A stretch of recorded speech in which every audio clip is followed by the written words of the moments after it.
Seimer. La machine à café gargouilla, livrant un gobelet de plastique à un nouveau coursier, un jeune homme timide qui regardait ses nouveaux collègues avec des yeux pleins d'appréhension. Près de la fenêtre, Jean-Claude et Hervé se croisèrent. Ils ne se parlèrent pas, mais leurs regards se rencontrèrent. Un instant, une lueur de compréhension passa entre eux. Ils étaient des ennemis, des rivaux, mais ils étaient aussi les deux faces d'une même pièce, les acteurs principaux de cette farce sans fin. Une nouvelle rumeur commença à circuler. Il paraît que la direction envisageait d'installer un baby-foot dans l'espace détente. La grande comédie du 7e étage n'était pas terminée. Elle ne faisait que commencer. Encore. Une semaine de chienne dramatis personae avant de plonger dans le maelstrom de la semaine à venir, il convient de présenter les acteurs de cette comédie humaine, non pas selon leur titre ronflant, mais selon leur véritable essence, telle qu'elle se révèle entre 2 gorgées de café tiède et 3 photocopies ratées. Table 1. Organigramme non officiel et bien plus précis. Nom titer officiel titer real function principal Jean-Claude Convenant Commercial Payan en chef. Prédateur de machines à café tentaire de séduire tout ce qui bouge. Gonfler ses notes de frais. Éviter le travail réel. Hervé Dumont délégué syndical, technicien conspirateur en chef. Roi du système d'organizer des grèves symboliques. Monnayer des informations. Se plaindre de sa femme. Fred. Jean-Guy président directeur général œil de Sauron, souvent distrait. Signer des mémos. Incarner une autorité lointaine. Être la cible de toutes les manipulations. Vince Coursier, divisé par stagiaire philosophe des toilettes publiques maîtrisées, l'art de l'esquive, rêver de chômage, servir de pion dans les jeux de pouvoir. Fred Castelli assistante, relation avec Hervé Agent Double et triple si nécessaire, mener une vie sentimentale complexe, maîtriser l'art de la migraine diplomatique. Jane comme Table Probable, la plus superstitieuse de France Victime, consentante de toutes les arnaques psychologiques, de la chaîne de lettres au maraboutage. Sylvain Muller, assistante commercial esclave personnelle de Jean-Claude Fer, tourner la sandwicherie clandestine, subir les humiliations avec un stoïcisme inquiétant. Pitié chien, race indéterminée, agent du chaos, destructeur de notes de fresh humor, les pots d'échappement, marquer son territoire, servir de catalyseur à la folie ambiante. Partie 1. Lundi. Le début de la fin de chapitre 1. Un cadeau empoisonné lundi matin possédait sa propre palette de couleurs, une gamme chromatique allant du gris souris dépressif au beige fade de la résignation. C'était la couleur des cloisons de l'open space, la couleur du ciel à travers les vitres rarement lavées, et surtout, la couleur du café qui s'écoulait péniblement de la machine, une Krups modèle 2001 qui avait connu plus de batailles qu'un vétéran du débarquement. La machine à café n'était pas un simple appareil électroménager. C'était le cœur battant et asthmatique de l'entreprise, le point d'eau autour duquel la faune locale venait s'abreuver, échanger des ragots et jauger le niveau de fatigue et de désespoir de chacun. C'était un hôtel dédié à la procrastination, un confessionnal laïque où les péchés du week-end étaient murmurés entre 2 aspirations de caféine. Ce matin-là, Jean-Claude Convenant officiait devant l'idole.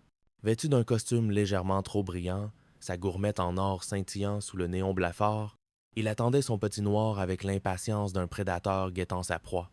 Son esprit, déjà, vagabondait. Non pas vers le dossier stratégie commerciale Q3 qui prenait la poussière sur son bureau, mais vers des horizons plus stimulants. Carol, la nouvelle de chez Digix, par exemple. Une bombe, lui avait-on dit. Il fallait qu'il trouve un prétexte pour passer dans leurs locaux. Peut être une erreur de livraison, un classique indémodable. Le gargouillement asthmatique de la Krups fut couvert par un bruit de pas précipité, un halètement de panique. André, un collègue du service logistique dont l'existence se résumait à une aura de stress permanent, déboula dans l'espace détente. Il tenait en laisse une créature qui défiait toute classification zoologique. Un chien, certes, mais un chien qui semblait avoir été assemblé avec les restes de plusieurs autres. Des poils hirsutes, des oreilles dépareillées et un regard d'une intelligence sournoise. « Jean-Claude, il faut que tu me rendes un service, c'est une question de vie ou de mort. » Jean-Claude leva un sourcil parfaitement épilé. Les services, il connaissait. Ils étaient rarement gratuits et encore plus rarement intéressants. Si c'est pour que je te prête encore 20 balles pour le tiercer, la réponse est non. Ma générosité a des limites, surtout le lundi. Non, non, c'est pitié, dit André en désignant la bête. Je peux pas l'emmener, j'ai un déplacement imprévu, ma femme est partie chez sa mère, le chenil est plein. garde-le moi. Juste pour la journée. Le cerveau de Jean-Claude, cette merveilleuse machine à calculer les angles d'esquive, passa en sur-régime. Un chien, ici. Dans cet environnement aseptisé, où la seule forme de vie tolérée était celle capable de remplir une feuille de temps. L'idée était si absurde qu'il en rit presque. « Tu déconnes, André? Un clébard ici? Et puis quoi encore? Un pony dans la salle de réunion? Non mais regarde-le, ce truc. Il a l'air de vouloir pisser sur tout ce qui a de la valeur. C'est-à-dire, pas grand-chose ici, je te l'accorde, mais quand même. » C'est à ce moment précis qu'Hervé Dumont, délégué syndical et porteur officiel de la misère du monde sur ses épaules tombantes, fit son entrée. Son regard naturellement suspicieux balaya la scène. Jean-Claude, André, le chien, une trinité suspecte. « Qu'est-ce que tu fous, convenant? » lança-t-il, sa voix portant toute la joie de vivre d'un avis d'imposition. 3, c'était leur rituel, leur bonjour à eux, une affirmation de leur antagonisme fondamental. 3, je sauve la vie d'André, figure-toi, répondit Jean-Claude avec magnanimité.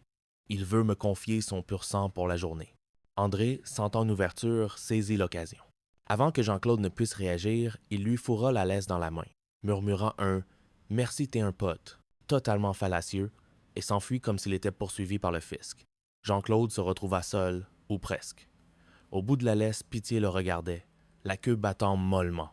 Hervé, lui, affichait un sourire en coin, le genre de sourire qu'il réservait au malheur des autres, surtout ceux de Jean-Claude. « Alors comme ça, on est devenu l'aspillé? Fais gaffe, il va te bouffer tes notes de frais. Très drôle, Dumont. Très drôle. Toi, tu vas voir ce clébard, il va te pourrir la journée. » Jean-Claude n'imaginait pas à quel point il disait vrai.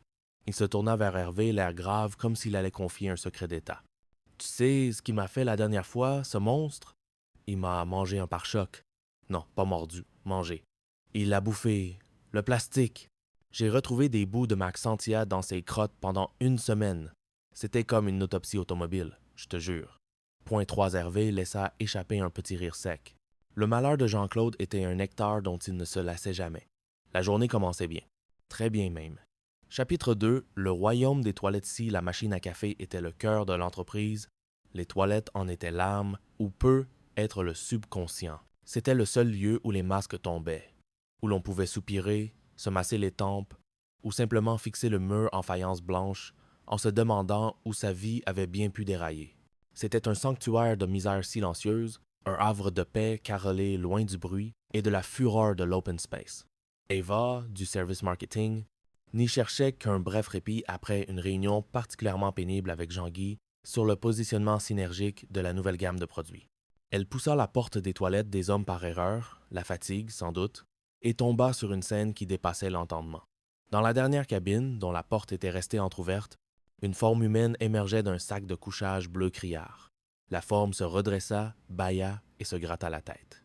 C'était Vance, le coursier, les cheveux en bataille, et l'air aussi frais qu'un document oublié dans le bac de l'imprimante depuis 3 jours. « Ah, excuse-moi, Eva, je voulais pas te faire peur. » Bafouillait il, réalisant la situation.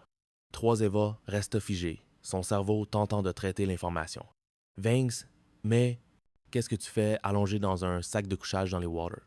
Tu te drogues? » « Mais non, j'ai dormi là, » répondit Vince avec un naturel désarmant, comme s'il s'agissait de la chose la plus normale au monde. « Ça fait 1 semaine que je dors là toutes les nuits. 1 semaine. » Le mot résonna dans le silence carrelé. 1 semaine à vivre dans les toilettes de l'entreprise. « Mais t'es un grand malade. Tu crois que ça m'amuse? » soupira Vince, en commençant à rouler son sac de couchage avec une lenteur étudiée. « Je suis à la rue, le proprio a mis quelqu'un de sa famille à ma place, et puis, les loyers, t'as vu les prix des studios? C'est de la folie. J'ai pas de caution, c'est la misère. » Il marqua une pause, puis ajouta avec une lueur d'espoir. « T'as pas une pièce? » 3 Eva, dépassée, secoua la tête et battit en retraite. C'est en sortant qu'elle percuta Hervé, qui, l'oreille collée à la porte, n'avait pas perdu une miette de la conversation. Un prédateur sentant l'odeur du sang, ou plutôt, dans ce cas, l'odeur de la précarité. Il attendit qu'Eva soit partie et entra. Il trouva Vince en train de se brosser les dents au-dessus du lavabo, utilisant le distributeur de savon liquide en guise de dentifrice. « Alors Vince, confortable les chiottes? » lança Hervé avec une fausse bonhomie. Vince cracha une mousse rosâtre. « Oh putain, Hervé, c'est pas à toi de tenir ta langue, hein? T'inquiète, t'inquiète, dit Hervé en s'approchant.